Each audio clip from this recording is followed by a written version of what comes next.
La relation entre science et religion est un sujet abordé depuis l'Antiquité dans toutes les civilisations.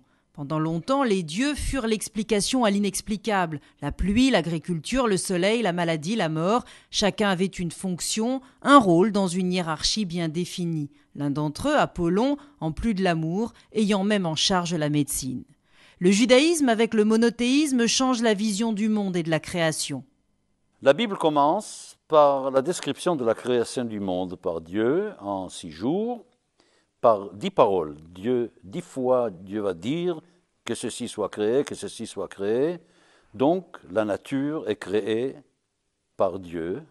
Dans l'Exode, 2e livre de la Bible, Dieu parle aux enfants d'Israël au mont Sinaï avec 10 paroles.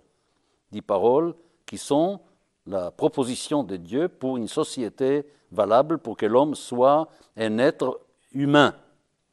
C'est le même Dieu qui a créé, c'est le même Dieu qui parle aux hommes.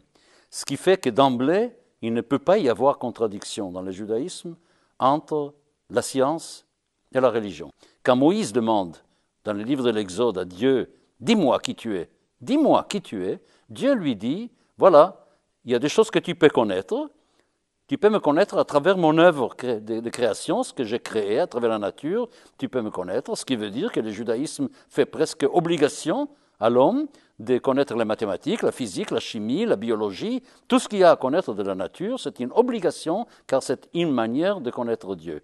Et puis il y a le tétragramme, c'est-à-dire le Dieu du devenir, Haya, Hove, Viye, il a été, il est, il sera.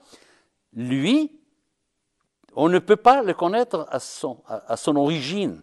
Il y a quelque chose qui est complètement impossible pour l'homme d'atteindre. C'est l'essence de Dieu. L'Église redoute la science qui met en cause ses fondements. La doctrine catholique s'appuie en effet sur la thèse de Claude Ptolémée, un géographe grec du IIe siècle qui affirmait que la Terre était située au centre de l'univers, le Soleil et les planètes tournant autour d'elle. Une façon de prouver que l'homme, et donc la Terre, est bien au centre de la création.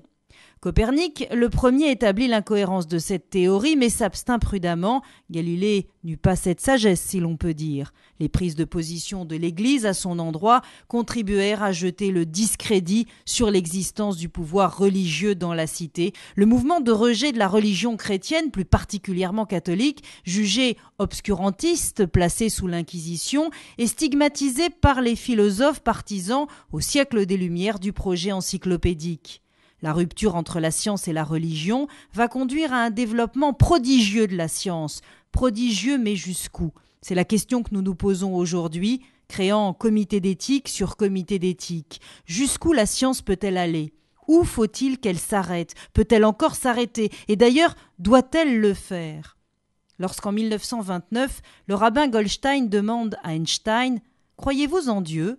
Einstein répond « Je crois au Dieu de Spinoza qui se révèle lui-même dans l'ordre harmonieux de ce qui existe et non en un Dieu qui se soucie du destin et des actions des êtres humains. Je suis un non-croyant, profondément religieux. »